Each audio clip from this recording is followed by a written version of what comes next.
Every phase of babyhood can be really overwhelming, but that 6 to 9 month range, when your baby is probably starting solids, sitting up for the first time, they might be starting to crawl. There's just a lot of different things going on. So I want to share with you my favorite baby products for that 6 to 9 month range.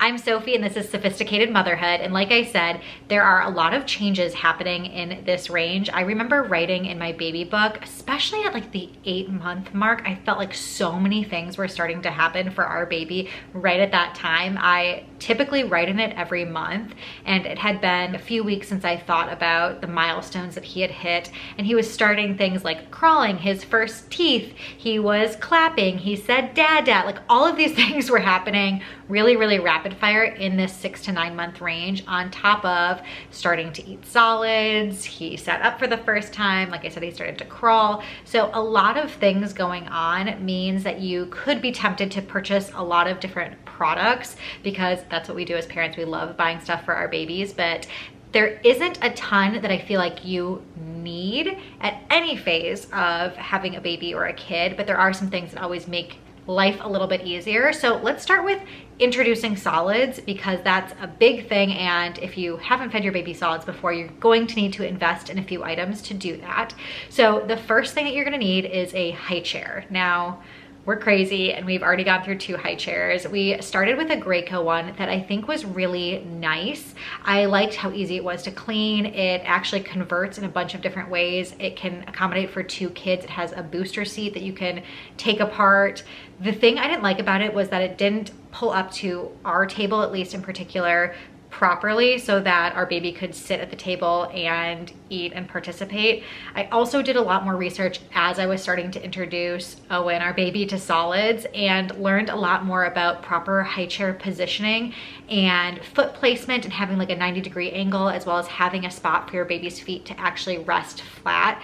It helps them to properly swallow what they're eating and hopefully prevent choking a little bit, as well as just like proper eating positioning. So we went all out and invested in the Trip Trap high chair and love it. It is a very expensive high chair, probably one of the most expensive on the market. It theoretically should last a lifetime. You could probably pass it down from generation to generation. It is a wooden high chair. They have painted ones. We opted for a gray one because it was on sale and actually matches our kitchen quite well, but it adjusts. You can actually fit an adult can sit on the chair. Your kid, as they're say 7, 8 or something, and you don't want them to spill on your actual kitchen chairs or your dining room chairs, they could sit on that. So it really grows, and it should last a long time because it is a wood piece. So if you are able and willing to make an investment in a high chair, I do like the Trip Trap one. The Graco one that we got specifically, if you are looking for something a little bit more economical, it's still not a cheap high chair by any means. We did actually really like that one too, and probably if we end up having more kids, we'll end up using both of them at the same time. Beyond the high chair, you need a few things to begin to feed your baby. We did a combo of baby-led weaning and purees. So if you're interested more in that journey and like specifically what we started our baby with, I can film more content on that. But I wanted to share a couple of the things that we used. So first of all, a bib. You need to have bibs. We really like these silicone ones. First of all, as they continue to grow and are eating more finger foods, the bib catches the food and you can just like scoop it out, and I feed it right back to him. He doesn't know the difference, and it's kind of wasteful, I feel like, to just let all of the food drop on the floor. So if it's caught in this bib, I refeed it to him. This one is our favorite. It says Mr. Mess, and as most babies are, he is Mr. Mess when he eats, especially when he first started eating. So any of these silicone bibs are great, but I'll link my favorites in the description box below.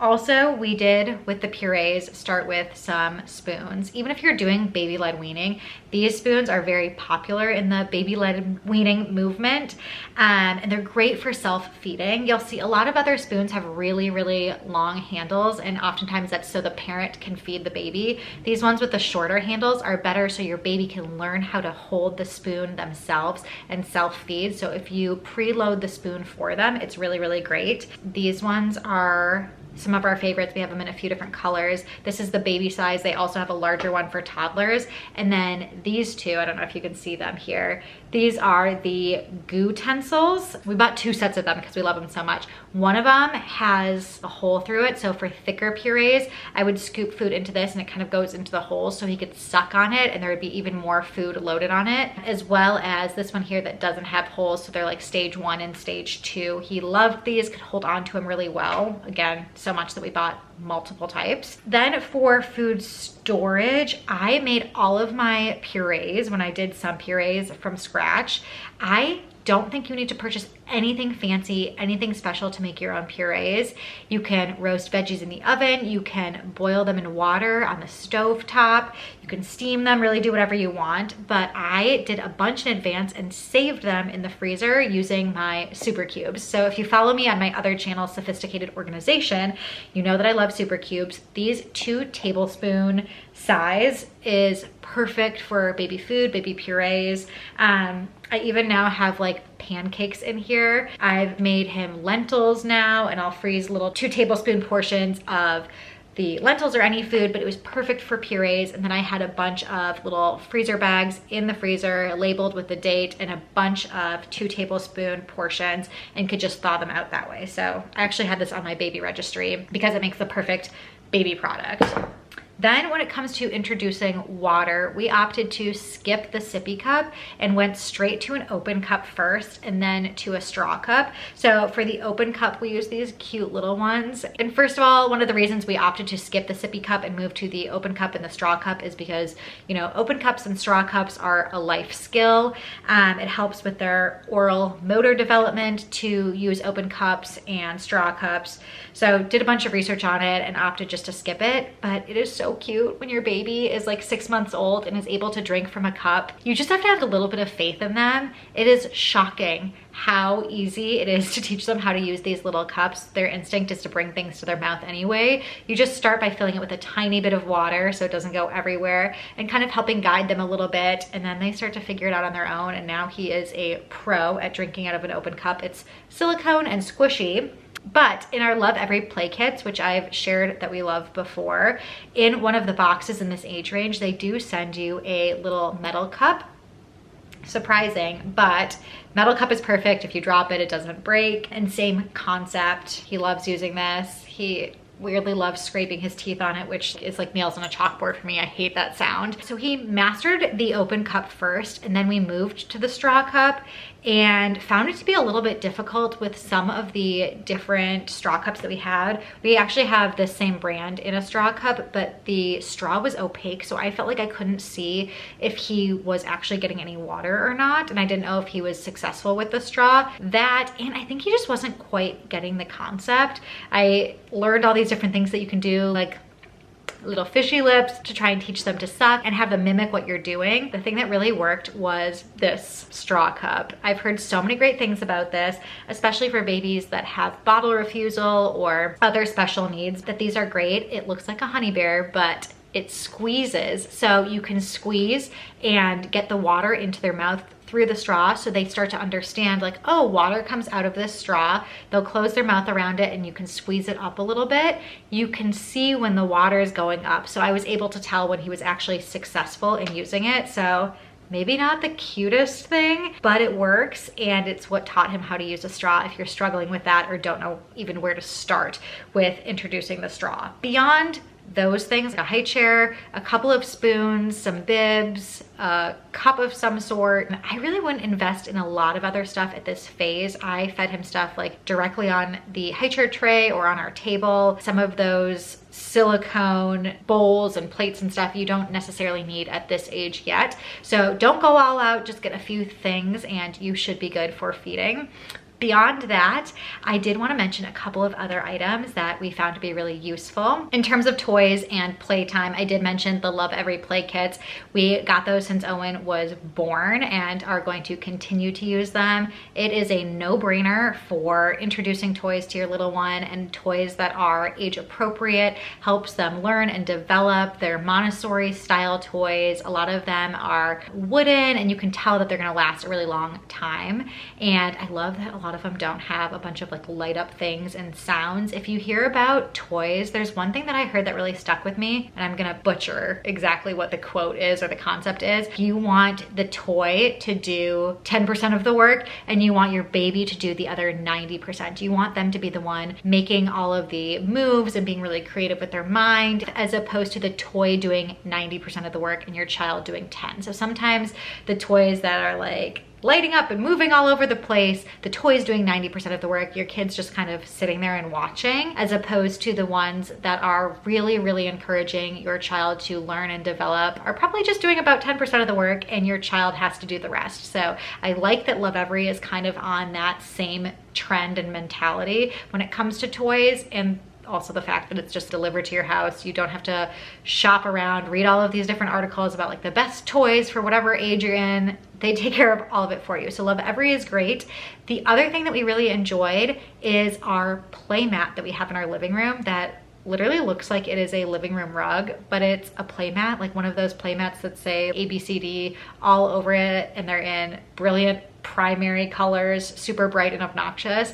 But this one's aesthetically pleasing, and as your child is in this 6 to 9 month range and beyond, there's a lot of tumbles and falls that happen. Even when they're first starting to sit up, there's a lot of tipping over, then they'll start to stand up and there's falling over. There's when they start to walk, that's a whole other thing. But having a safe spot in our living room that if he takes a little tumble, I feel a lot better because he's not falling on like the wood floor. It is a soft, cushy play mat. It's a whole lot better. So those things are really handy in terms of playtime. And then I want to show you a couple of things in his room as well. So somebody came to join us for the last little part of the video here, giving you a smile, to share the last few things. And I came up to his nursery because there are a few things that we have been using from the beginning, though they became even more useful in the 6 to 9 month range. The first one is his changing pad behind me on his changing table. And what I really like about this one is the fact that it doesn't have any liners or covers. So it is really easy to wipe off. You don't have to wash them or anything like that. But in the 6 to 9 month range, if you are a first-time parent and you're just heading into that time period, these little guys get so wiggly, especially during diaper changes. It is like an Olympic event changing his diaper. So the fact that it has like a little bit of a curve to it really keeps him contained. We used to change his diaper anywhere, and now this is the only place to change him because it keeps him just a tiny bit more contained. So the changing pad has been really helpful, but also as your baby starts solids, their poop changes a little bit in smell, I would say. So the diaper pail that we have became even more useful. We have, he's very excited. We have a steel one, so it really contains that smell. And like I said, it became even more useful in this phase. So if you didn't have a diaper pail previously and thought you could get away with it, it might be different in this phase. The other thing I want to show you, we're gonna drop down to the ground here because it's one of Owen's favorite things in his room. We're a little bit distracted by the camera here, but this little stool one of my friends got from an Etsy store, and it entertains him to no end. He loves pulling the puzzle pieces out. At this phase, mostly just putting them in his mouth. But once he started sitting up, it became like a little mini table for him. So in that 6 to 9 month range, when they start sitting up, it is perfect, super cute, and I know it's gonna grow with him. So he'll learn how to put these puzzle pieces in there. It helps teach him his name. And when he gets even older, he'll use it as an actual stool. So it is a perfect baby item. Thanks so much for joining us for this 6 to 9 month must-have video. I will link the previous videos in the description box below, and I will also make sure to make one for 9 to 12 months. If you haven't already, I'd appreciate it if you subscribe to my channel, like this video so I know that you enjoyed it. And I just am so glad you're here as we're navigating this parenting journey together, because it is not easy, and hopefully some of these products will help make it just a little bit easier for you. So I think we should head out. This guy wants to go play, so until next time, I will see you guys later. What are you doing? What are you doing? Bye.